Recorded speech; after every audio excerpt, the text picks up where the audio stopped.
Hi everyone, it's your host Brian, and you're all very welcome to episode 5 of the Work Well podcast. If you haven't already, check out our website, workwellpodcast.com. You'll get all the show notes there for each episode, including this one, and there's lots of other great content there as well. This podcast is brought to you by our partners, Irish Life Health and AJ Products. My guest today on the show is Donal Scanlan. So Donal is the driving force behind Mental Health First Aid Ireland. He's been the manager there for the last 5 years. He's been working as a mental health professional for 20 years. And with Mental Health First Aid Ireland, they have the exclusive rights to deliver mental health first aid to workplaces and communities all over Ireland. And Ireland is one of 28 countries around the world licensed to deliver this internationally evidence-based material.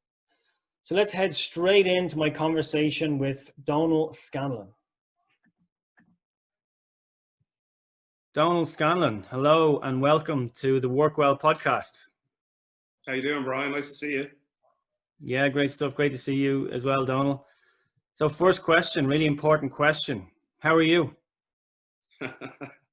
That's like the toughest question to answer at the moment, isn't it? Because it's like everybody's feeling the same, this really heightened level of self and who they are and what they're supposed to be doing and what they're supposed to be feeling, and no one really knows.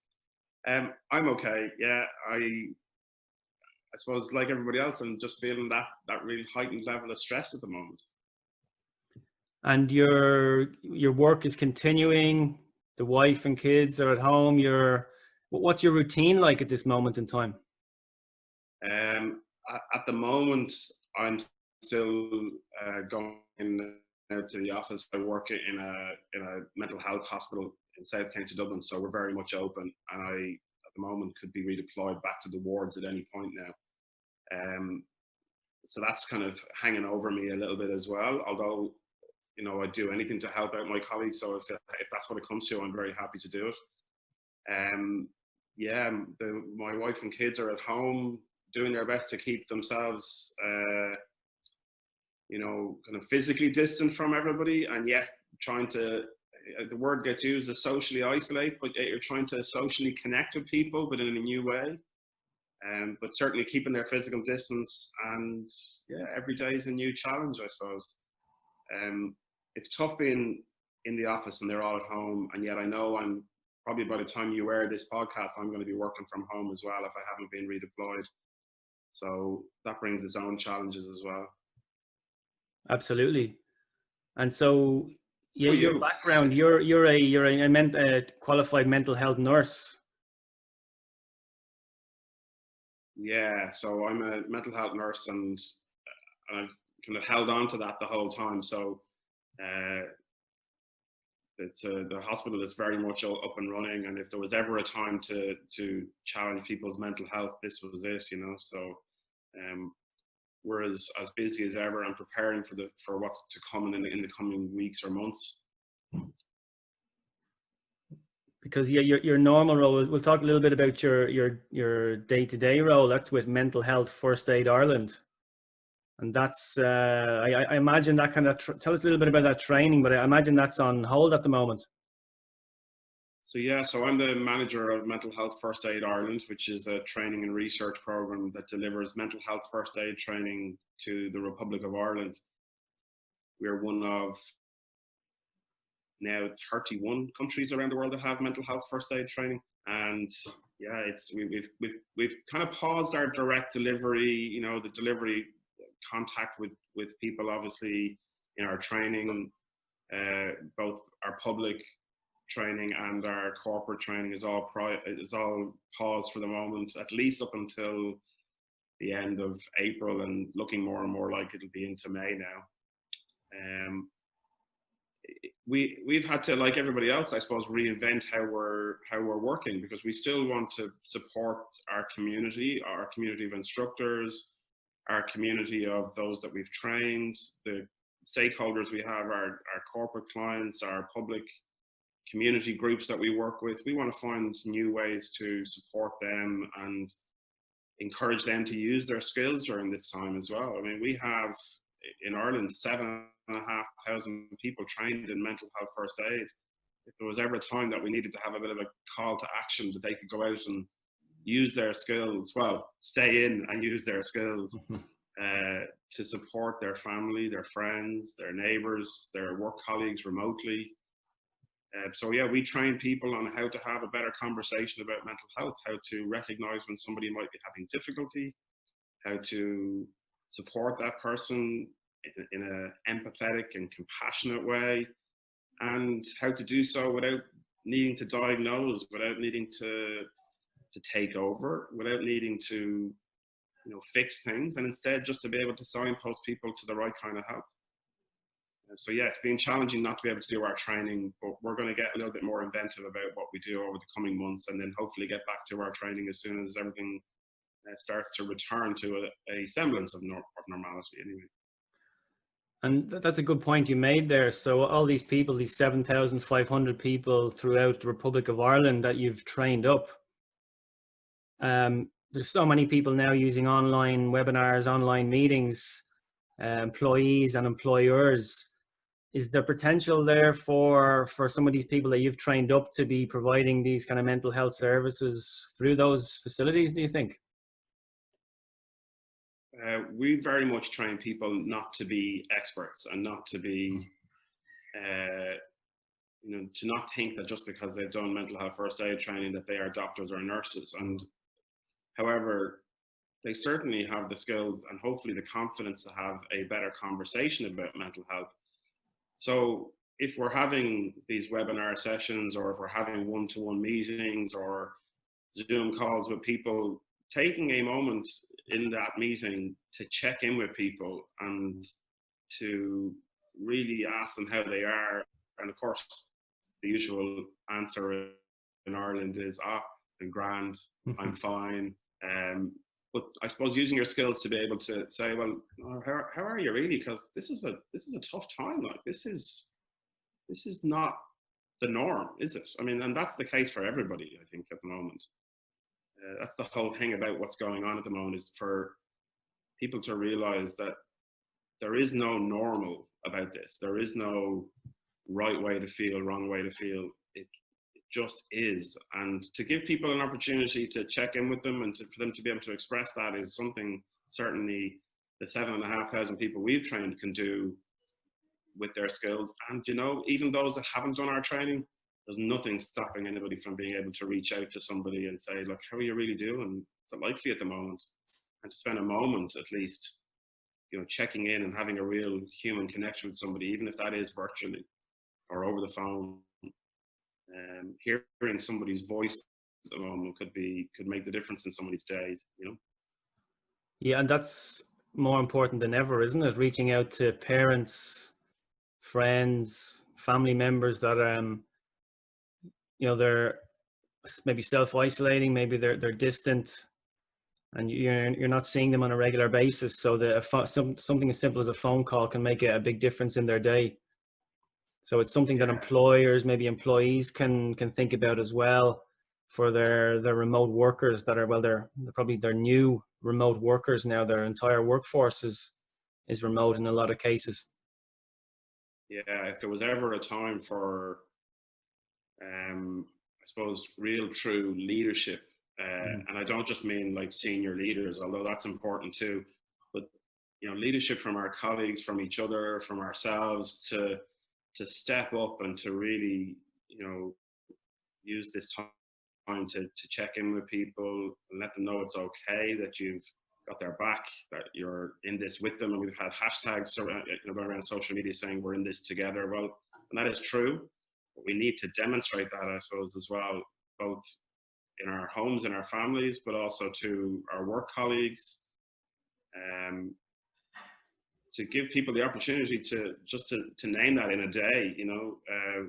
We've started here at Mental Health First Aid, having a daily break time meeting, and it's literally that. It's a Zoom call that's about a break time.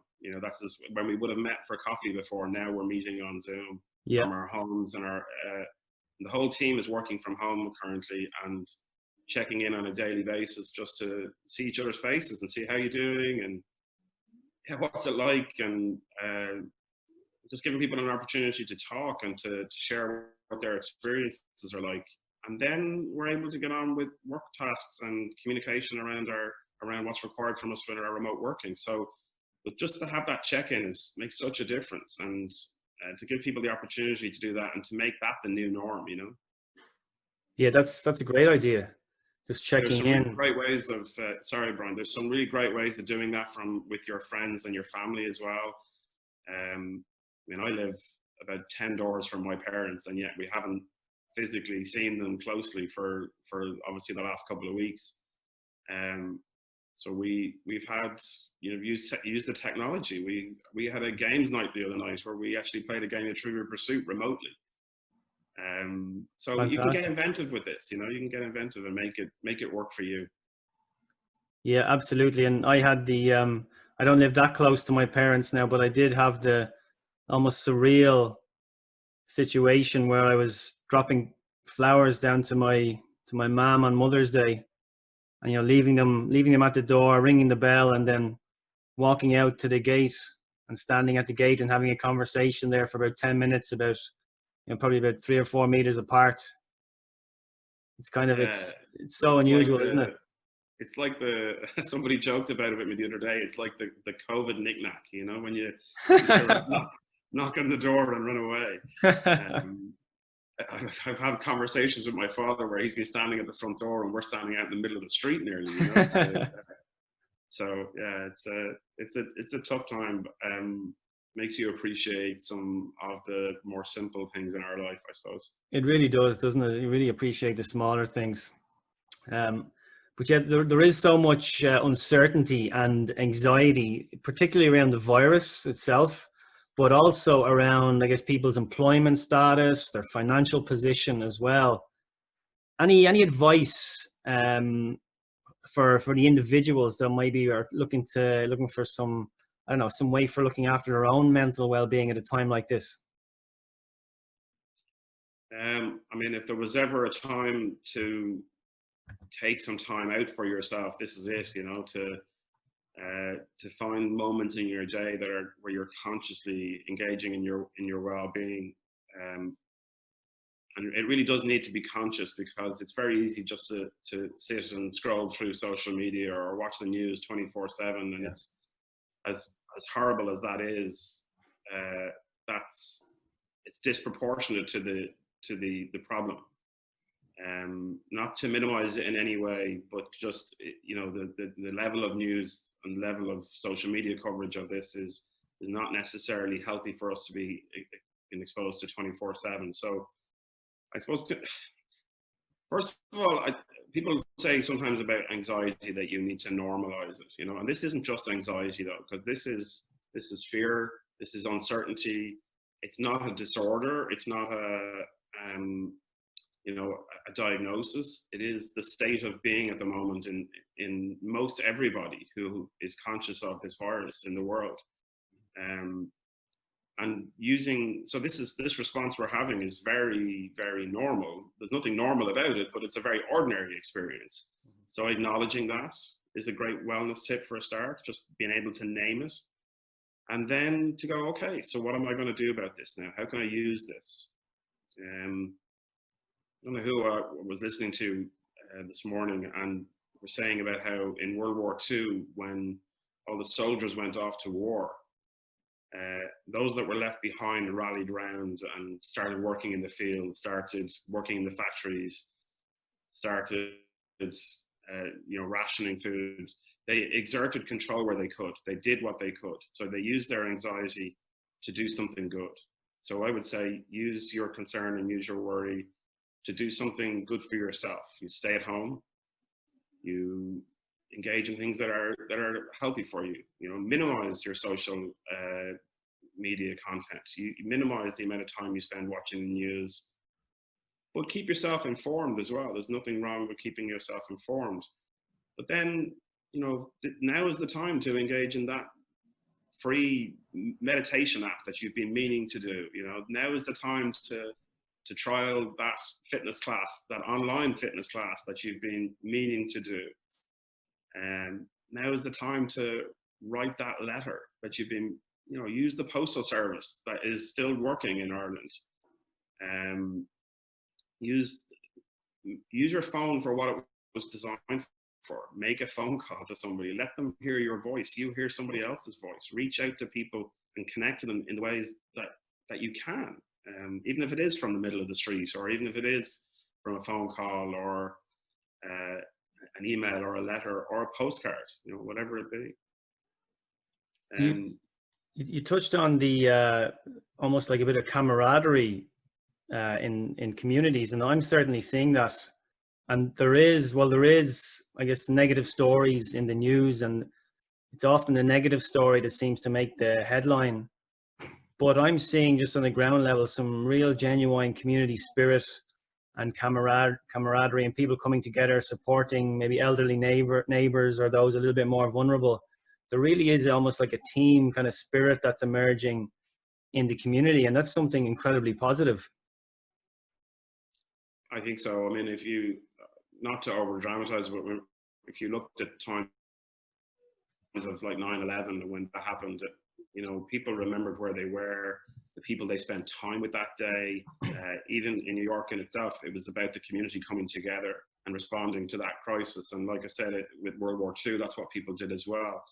And that's what I think the majority of people want to do. They want to be part of a community. We're not designed to be alone. And while we're being asked to socially and physically isolate, we have to find new ways to keep that connection. And I think sometimes there's great well-being in helping others. We feel good for doing it, for connecting with other people. And that can be, I mean, I've said it to people regularly, you can connect with somebody and empathize with someone with a smile, with a look of your face, you know.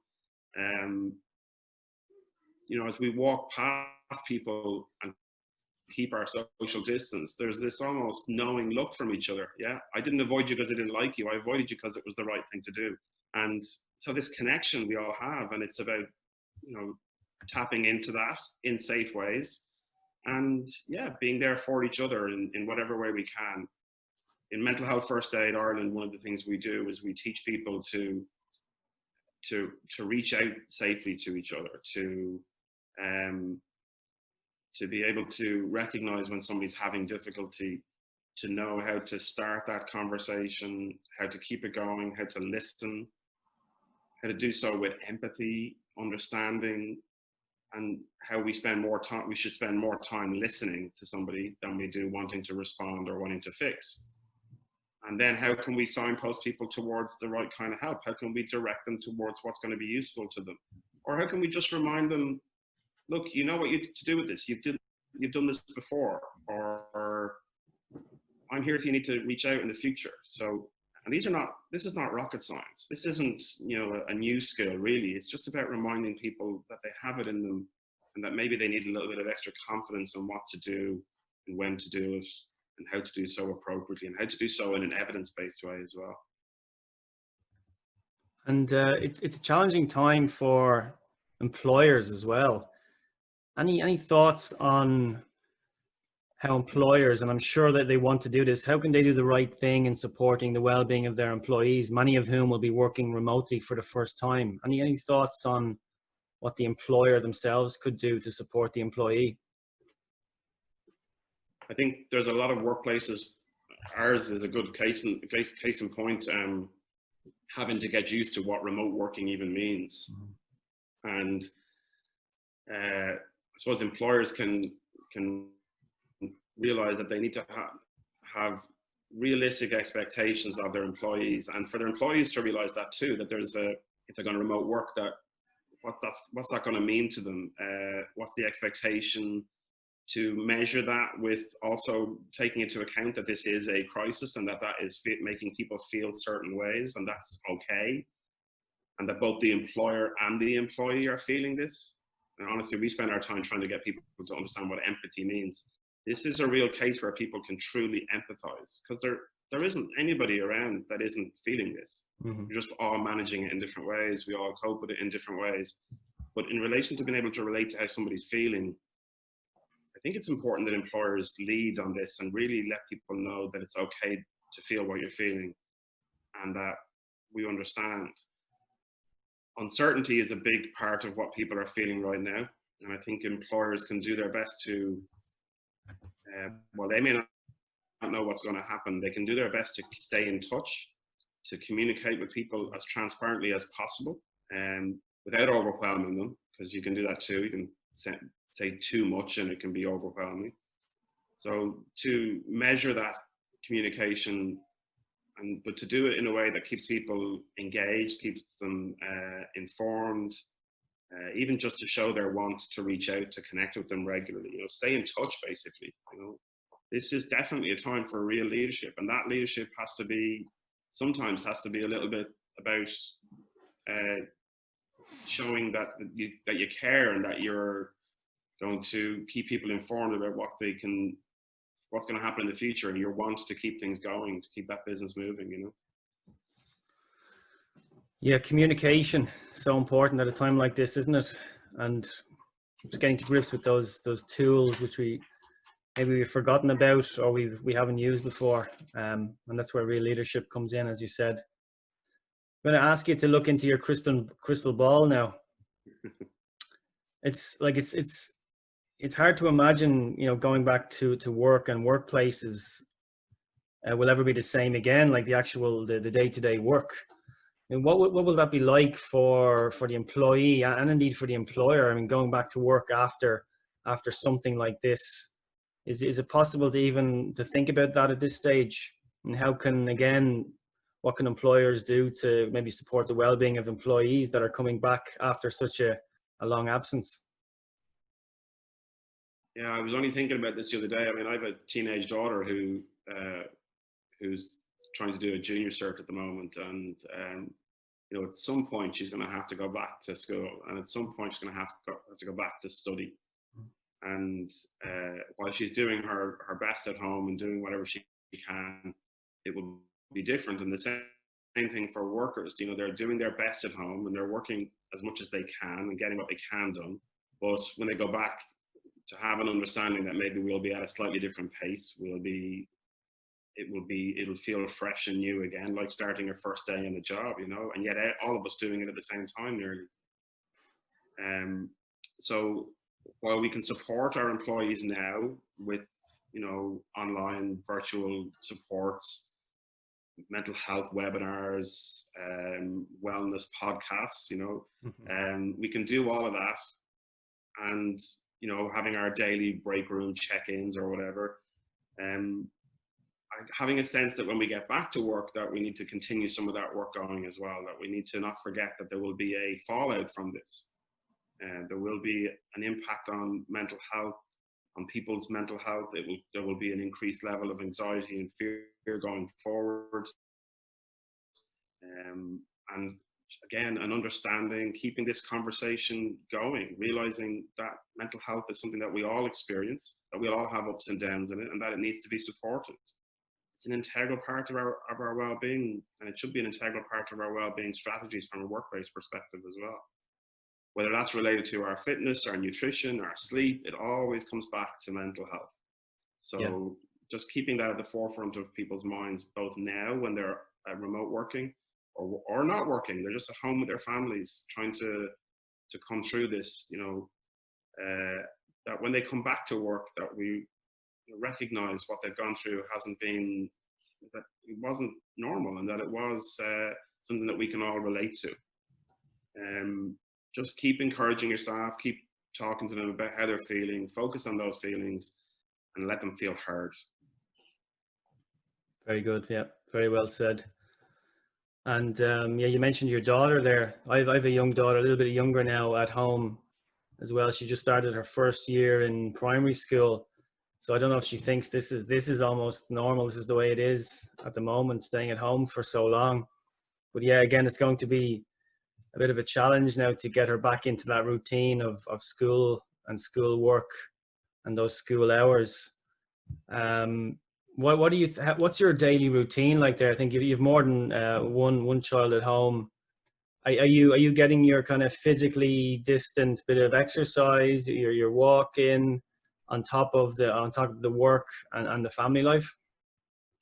Yeah, so I have my wife and 3 kids are at home, and when I'm working from home, that's 5 of us in the house, along with a dog and a cat. So it makes for a very busy 3-bed semi-detached house, you know. We've been doing our best to stay active. There has been challenges to that, to say the least. We certainly miss all the household rugby training and rugby coaching and soccer training.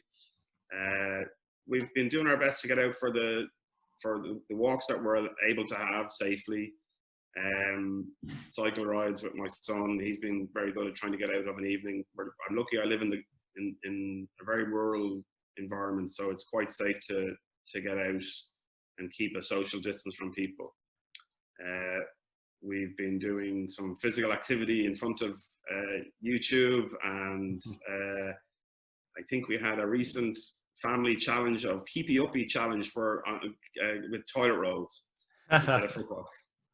So again, just knowing the value in physical activity, even if you can't rate it as exercise, the value in physical activity for your health and well-being. Look, we all know it. Now's the time to really do it, and to spend some time focused on that. It helps the mental health of the family unit for sure.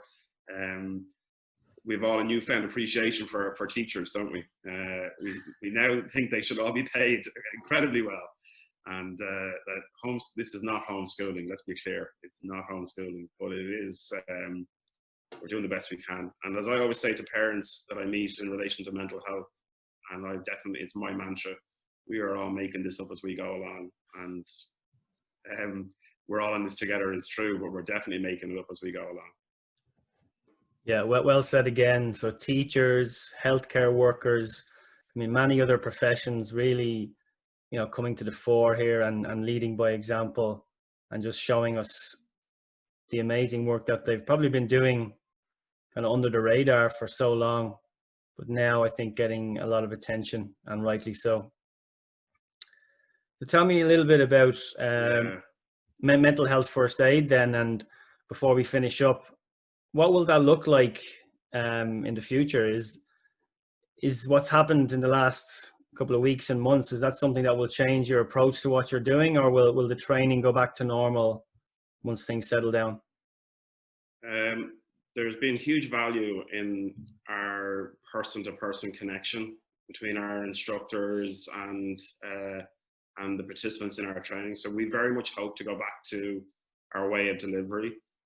We're going to adapt over the coming weeks and months to look at online resources such as webinars and social media, engagement, recorded video content, podcasts, as we said.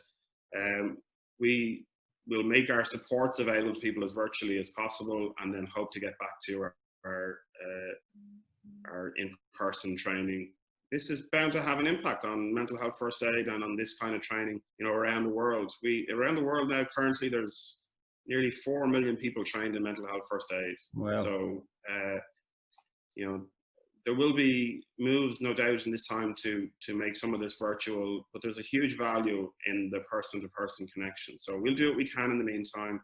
We very much plan and have plans to get back into our training rooms and back into the communities and workplaces around Ireland delivering mental health first aid training. And for anyone listening to this that might be interested in learning more or understanding more about what's covered in the mental health first aid training, could you tell us a little bit about that? Well, look, to give you a sense of it, mental health first aid is the help offered to somebody who's experiencing a mental health problem, maybe a worsening of an existing mental health problem, or is in crisis with their mental health. And that help is offered or is imparted to somebody until that crisis resolves or until professional or other supports have been received. Not everybody needs professional help. Not everybody needs a doctor or nurse, psychiatrist, but sometimes they need family, friends, or a helpful and listening ear. So giving people the confidence and the skills to be able to have that conversation in an evidence-based way is what mental health first aid is all about. It's very much based on the principles of physical first aid. How do I recognize when somebody's having difficulty? How do I offer them support? But how do I do so in a way that I'm not taking over and not trying to fix things? And no more than when you do a physical first aid course do you think you're a doctor or a nurse. With mental health first aid, you don't come away thinking you're a therapist or a counselor.